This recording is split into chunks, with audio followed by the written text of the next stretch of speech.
সর্বমিত্র চাকমা, আপনি একজন অভ্যাসগত অন্যায়কারী। 10 ঘন্টার মধ্যে যদি সে ক্ষমা না চায় তাহলে আমরা এটিকে আইনিভাবে আমরা মোকাবেলা করব। যদি এরকম কোনো ধরনের প্রমাণ দিতে পারে তাহলে আমি স্বেচ্ছায় কান ধরে ক্যাম্পাস থেকে বেরিয়ে যাব বলে আমি মিডিয়াতে বলেছি। কিন্তু আজকে 3 দিন 4 দিন যাওয়ার পরেও এখন পর্যন্ত কারো পক্ষ থেকে কোনো ধরনের প্রমাণ এবং এই রিলেটেড কোনো ধরনের চিত্র তুলে ধরতে পারে নাই। তাকে আমরা টাইম দিয়েছিলাম 12 ঘন্টা। 12 ঘন্টা যদি সে কোনো প্রমাণ না দিতে পারে তাহলে আমরা আইনিভাবে সেটাকে মোকাবেলা করব। এটি প্রেক্ষিতে আমার সুপ্রিম কোর্টের আইনজীবী অ্যাডভোকেট নাজমুস সাকিবের মাধ্যমে আমি আজকে তাকে লিগ্যাল নোটিশ প্রেরণ করছি। সর্বমিত্র চাকমার প্রতি সম্প্রতি লক্ষ্য করা যাচ্ছে, সর্বমিত্র চাকমা, আপনি ডাকসুতে সদস্য নির্বাচিত হওয়ার পর থেকে ধরাকে সরাজ্ঞান করছেন।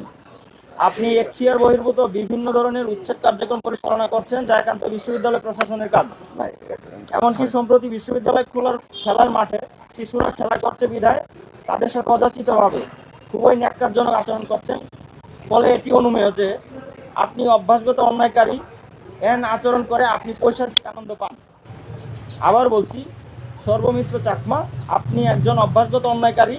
এহেন আচরণ করে আপনি পৈশাচিক আনন্দ পান, অথচ আপনি খেয়ালই রাখতে চান না যে আপনার পৈশাচিক আনন্দ অন্যজনের যেমন পারিবারিক, সামাজিক, রাজনৈতিক জীবনকে বিষিয়ে তুলছে, তেমনিভাবে আমার পারিবারিক, সামাজিক, রাজনৈতিক, ইভেন শিক্ষা জীবনেও আমার তার যে মিথ্যা প্রপাগান্ডা সেটি প্রভাব পড়ছে।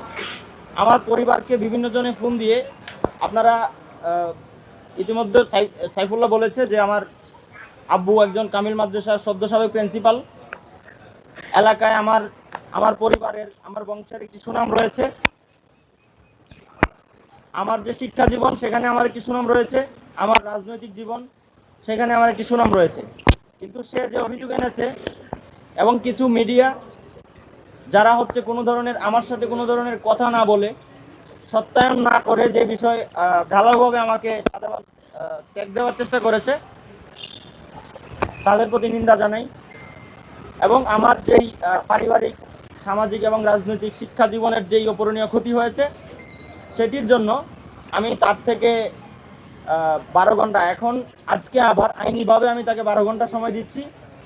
যদি সে 12 ঘন্টার মধ্যে যদি ক্ষমা না চায়, কারণ আমি ক্ষমার কথা বলছি, কারণ তার এটি প্রমাণ করার কোনো ধরনের সম্ভাবনা নাই যে আমি কোথাও চাঁদাবাজি করেছি বা কারো থেকে আমি কোনো ধরনের লেনদেন করেছি।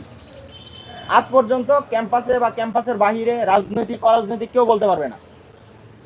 যদি সে 12 ঘন্টার মধ্যে যদি ক্ষমা না চায়, তাহলে যদি 10 ঘন্টার মধ্যে যদি সে ক্ষমা না চায় তাহলে আমরা এটিকে আইনিভাবে আমরা মোকাবেলা করব। এবং আমরা এখন এটিকে আইনি সতর্কতামূলক এবং যে লিগ্যাল যেই ওয়ে আছে সেভাবে আমরা আইনি নোটিশ প্রেরণ করছি। যদি এটার উত্তর না দেয় তাহলে আমরা যেই মানহানির যেই মামলা আছে, আইনিভাবে এটাকে মানহানির যেই মামলা আছে এবং আইনিভাবে এটাকে যেভাবে মোকাবেলা করা যায় আমরা সেটি করব। দেশে দেশে সবার সাথে দ্য নিউজ।